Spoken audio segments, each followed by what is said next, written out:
ನೀವೀಗ ಕೇಳುತ್ತಿದ್ದೀರಾ ಮಾಹಿತಿ ಖಜಾನೆಯ ಕಾರ್ಯಕ್ರಮಗಳನ್ನು.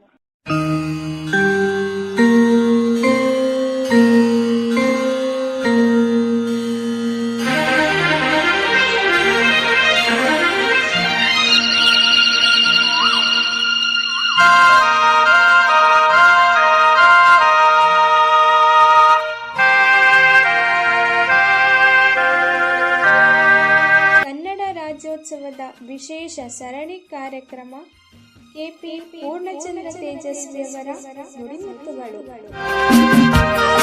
ಬನ್ನಿ ಕೇಳಿ, ಜೀವನದಲ್ಲಿ ಅಳವಡಿಸಿಕೊಂಡು ಇನ್ನಷ್ಟು ಉತ್ತಮವಾದ ಜೀವನವನ್ನು ನಡೆಸೋಣ. ಬೆಲ್ ಐಕಾನ್ ಅನ್ನು ಕ್ಲಿಕ್ ಮಾಡುವುದರ ಮೂಲಕ ಸಬ್ಸ್ಕ್ರೈಬ್ ಆಗಿ.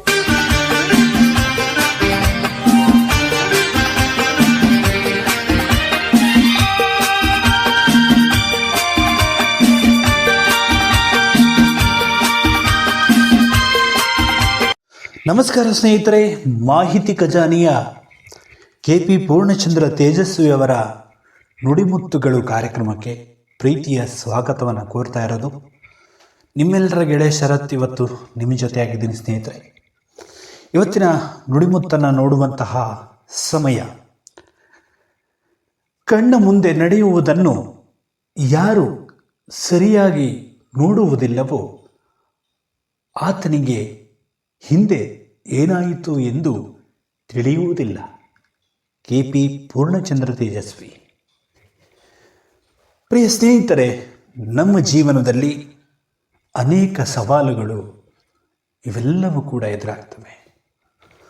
ಮೊದಲನೇ ಅಂಶ, ಕಣ್ಣು ಮುಂದೆ ಏನೆಲ್ಲ ನಡೆದು ಹೋಗುತ್ತೆ, ಎಂತೆಂತಹ ಸನ್ನಿವೇಶಗಳು ಬಂದು ಹೋಗ್ತವೆ. ಕೆಲವರಿಗೆ ಅನಾರೋಗ್ಯ ಉಂಟಾಗುತ್ತೆ, ಇನ್ನೂ ಕೆಲವರಿಗೆ ಅಪಘಾತಗಳಾಗಬಹುದು. ಇವೆಲ್ಲದಕ್ಕೂ ಕೂಡ ಕಿಂಚಿತ್ತಾದರೂ ಮರುಗುವವನೇ ನಿಜವಾದ ಮನುಷ್ಯ.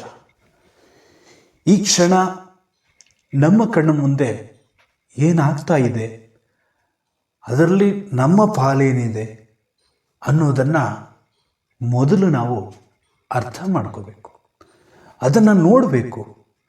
ನಮ್ಮ ಕೈಲಾದಂತಹ ಸಹಾಯವನ್ನು ನಾವು ಮಾಡಬೇಕು. ಆಗ ಮಾತ್ರ ಸಮಾಜದಲ್ಲಿ ನಮಗೂ ಒಂದು ವ್ಯಕ್ತಿತ್ವ ಅಂತಕ್ಕಂಥದ್ದು ರೂಪುಗೊಳ್ಳೋದಕ್ಕೆ ಸಾಧ್ಯ ಆಗುತ್ತೆ. ಇವತ್ತು ನಾವು ನೋಡ್ತಕ್ಕಂತಹ ದೃಷ್ಟಿಕೋನಗಳು ಇವೆಲ್ಲವೂ ಕೂಡ ಬದಲಾಗ್ತಾ ಇದೆ. ನಮಗೇಕೆ ಬೇಕು ಅಂತಕ್ಕಂತಹ ಮನೋಭಾವನೆ, ಅವ್ರದವ್ರು ನೋಡ್ಕೊಳ್ತಾರೆ, ನನಗ್ಯಾಕೆ ಬೇಕು ಅನ್ನೋದು, ಇವೆಲ್ಲ ಎಷ್ಟರ ಮಟ್ಟಿಗೆ ಸರಿ ಎಂದಾದರೂ ಯೋಚನೆ ಮಾಡಿದ್ದೀರಾ?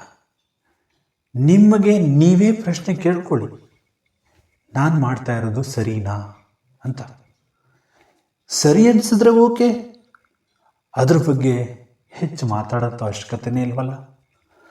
ಆದರೆ ಕಣ್ಣು ಮುಂದೆ ಏನಾಗ್ತಾ ಇದೆ, ಅದು ದೌರ್ಜನ್ಯಗಳು ನಡಿಬೋದು, ಆ ದೃಷ್ಟಿಕೋನಗಳು, ಒಬ್ಬ ಹೆಣ್ಣನ್ನು ಒಂದು ಗಂಡು ನೋಡುವಂತಹ ದೃಷ್ಟಿಕೋನ, ಆಕೆನೂ ಕಣ್ಮುಂದೆನೇ ಇರ್ತಾಳೆ. ಏನೋ ಒಂದು ಆಕರ್ಷಣೆಗಳು, ಪ್ರೇಮ ಭಾವನೆಗಳು ಇವೆಲ್ಲ ಮೂಡ್ತವೆ ಅಲ್ವಾ. ಅವೆಲ್ಲವೂ ಕೂಡ ಒಂದಾದರೆ ಕೆಟ್ಟ ದೃಷ್ಟಿಕೋನ, ಒಂದು ಹೆಣ್ಣನ್ನು ಕೆಟ್ಟ ದೃಷ್ಟಿಯಿಂದ ನೋಡೋದು, ಅದು ಕೂಡ ಅಷ್ಟೇ. ಇವೆಲ್ಲವನ್ನ ಯಾರು ಸಮ ಪ್ರಮಾಣದಲ್ಲಿ ನೋಡ್ತಾರೆ, ಯಾರು ಒಳ್ಳೆಯ ಭಾವನೆಗಳಿಂದ ನೋಡ್ತಾರೋ ಆತನಿಗೆ ಹಿಂದೆ ಏನಾಯಿತು ಅನ್ನೋದು ಗೊತ್ತಿರುತ್ತೆ.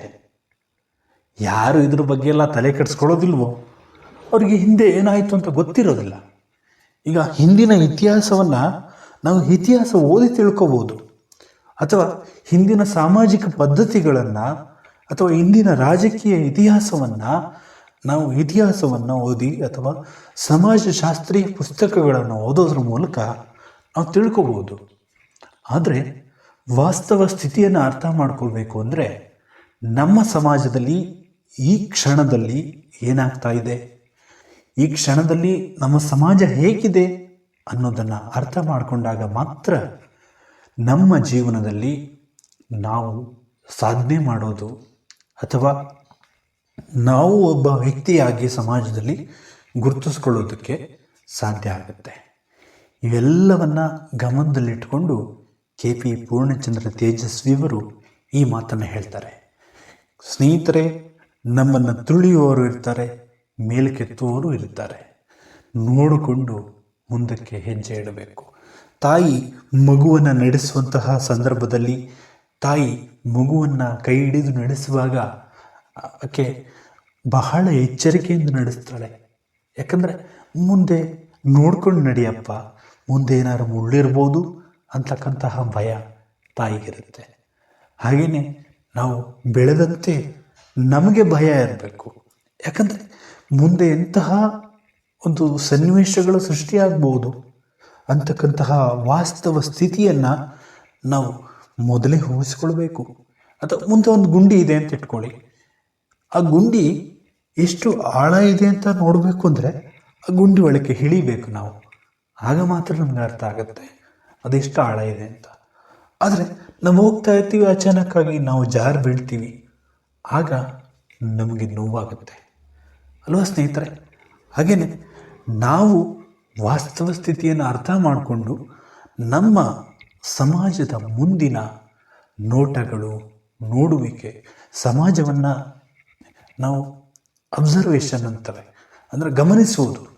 ಸಮಾಜದ ವಾಸ್ತವ ಸ್ಥಿತಿ ಹೇಗಿದೆ, ಹಿಂದೆ ಹೇಗಿತ್ತು ಅನ್ನೋದರ ಬಗ್ಗೆ ಎಲ್ಲವೂ ಕೂಡ ಅರಿವು ಮೂಡಿಸ್ಕೋಬೇಕು. ಅಂದರೆ ನಾವು ಸರಿಯಾಗಿ ನೋಡೋದನ್ನು ಅರ್ಥ ಮಾಡ್ಕೋಬೇಕಾಗತ್ತೆ. ನಮ್ಮ ಕಣ್ಣ ಮುಂದೆ ಏನಾಗ್ತಾ ಇದೆ ಅನ್ನತಕ್ಕಂತಹ ಮನೋಭಾವನೆ ಅಥವಾ ತಿಳುವಳಿಕೆ ನಮಗಿದ್ದಾಗ ಮಾತ್ರ ನಮಗೆ ಹಿಂದೆ ಏನಾಯಿತು ಅಂತಕ್ಕಂಥದ್ದು ನೆನಪಿರುತ್ತೆ ಅಂತಕ್ಕಂತಹ ಅಂಶದೊಂದಿಗೆ ಈ ಕಾರ್ಯಕ್ರಮವನ್ನು ಮುಗಿಸ್ತಾ ಇದ್ದೀನಿ. ಮತ್ತೆ ಮುಂದಿನ ಕಾರ್ಯಕ್ರಮದಲ್ಲಿ ಭೇಟಿಯಾಗೋಣ. ನಮಸ್ಕಾರ.